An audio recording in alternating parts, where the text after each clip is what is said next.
Hello student, my self Neeraj Singh and welcome in Scientia Physica channel. तो जैसे कि student मैं आपको क्लास 12 की केमिस्ट्री पढ़ा रहा हूँ। जो चैप्टर है दैट इज ए सोल्यूशन। तो सोल्यूशन चैप्टर जो स्टूडेंट है उसमें जो आज का टॉपिक है student that is a mole fraction and relation between mole fraction and molality. ध्यान रखिए स्टूडेंट, मैंने क्या बोला, relation between mole fraction and molality. ये भी मैं आपको दो टॉपिक पढ़ाऊंगा।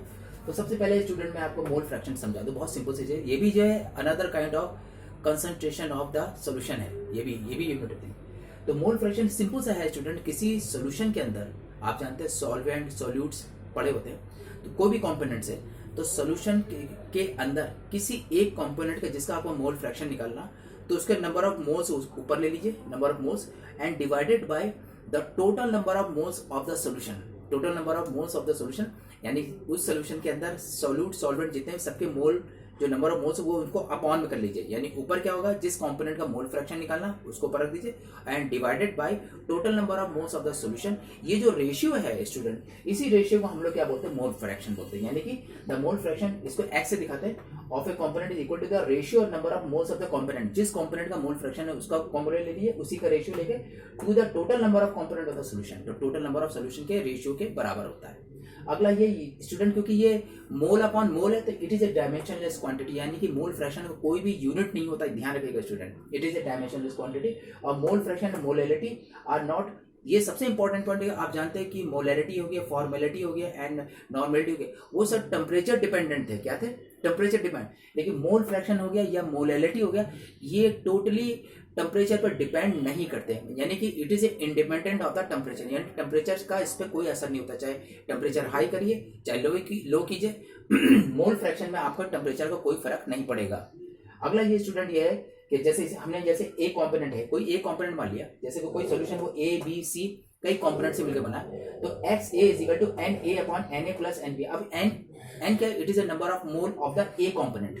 तो ए कंपोनेंट का निकालना है तो ए ऊपर रख लिया है, mole number of mole of the A, और ये number of A mole number B and C, सबके नंबर ऑफ मोल बी जो मोल्स है वो नीचे रख देते हैं।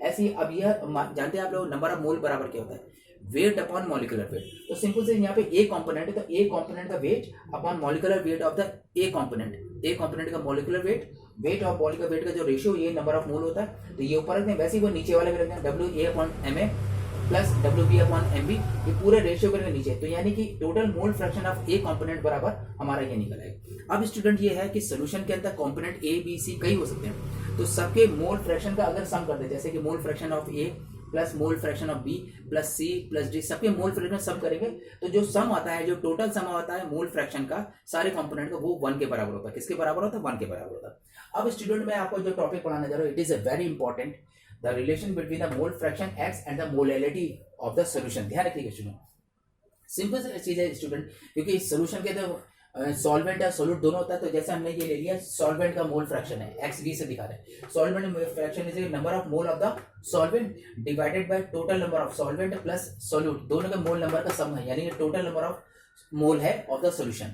और ये किसका है? केवल सॉल्वेंट का नंबर ऑफ मोल है। ये आपके बन गया इक्वेशन नंबर 2। ऐसे एक्स यानी ये x it is a solute का मोल फ्रैक्शन है। किसका है? सॉल्यूट का। तो इसका स्मॉल एन ऊपर आ जाएगा और नीचे टोटल एन प्लस एन ये हो जाएगा। It is a mole fraction of the solute हो गया। अब आप देख रहे हैं ये सॉल्वेंट का मोल फ्रैक्शन है and it is a solute का मोल फ्रैक्शन। हमने इसका रेशियो ले लिया, यानी कि 2/1 कर दी, ये इक्वेशन 2/1 यानी xt/xv कर दिया।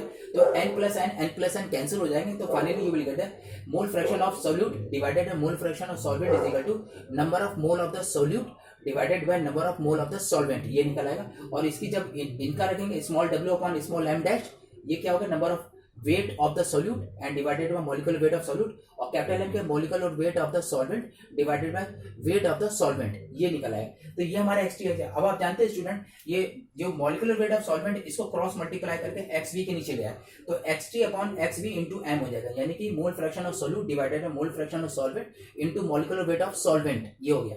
और इजिकल टू ये बचेगा हमारा W upon M dash into W क्या चाहिए? Small W small W student है weight of the solute and m dash in molecular weight of solute और into कैपिटल डब्ल्यू जो स्टूडेंट होता है that is a wait of the solvent हो गया। और इसको पूरी इक्वेशन को हम जब 1000 से डिवाइड करेंगे तो हमारा बनेगा xt into 1000 divide X V into M, W small W into 1000 divided M dash into W. और ये आप जानते हैं weight upon molecular weight of the solute into weight of the solvent. ये जो हमारा जो होता है फॉर्मूला, ये फॉर्मूला होता है मोलेलिटी का। ये किसका? मोलेलिटी। तो इस पूरे प्लेस में ये जो पूरा आप देख रहे हैं ये पूरा मोलेलिटी है। इसकी जगह हमने स्मॉल एम, ये देखिए हम यहाँ पे रिप्लेस कर दिया, तो ये पूरा हमारा हो गया स्मॉल एम यानी मोलेलिटी बन गया। तो मोलेलिटी बराबर हो गया the mole fraction of solute into 1000 divided by mole fraction of solvent into molecular weight of solvent. ये पूरा हमारा जो है ये हमारा रिलेशन हो गया mole fraction of the solute and solvent and the molality of the solution. ये हमारा रिलेशन। तो यहाँ पे स्मॉल एम क्या? Molality of the solution. तो स्टूडेंट ये सारे वेरिएबल्स मैंने यहाँ रखे। कैपिटल एम क्या? It is a number of mole of the solvent हो गया, small m number of mole of the solute हो गया, एक्स टी बराबर mole fraction of the solute हो गया, एक्स बी बराबर मोल फ्रैक्शन ऑफ सॉल्वेंट। ये मैंने सारे वेरिएबल लिख दिए जिससे आपको कोई प्रॉब्लम है। तो आई थिंक स्टूडेंट आज मैंने mole fraction and relation between the mole fraction and molality आपको पढ़ाया। आई थिंक आपको मेरा लेक्चर अच्छा लगा होगा। अच्छा लगे तो इसे लाइक कर दीजिए, subscribe, bell icon for notification दबा दीजिएगा स्टूडेंट। और इसको आप लिंक अपने दूसरे जितने भी जानने वाले हैं उनको भी आप भेज दीजिएगा स्टूडेंट। Okay, bye bye.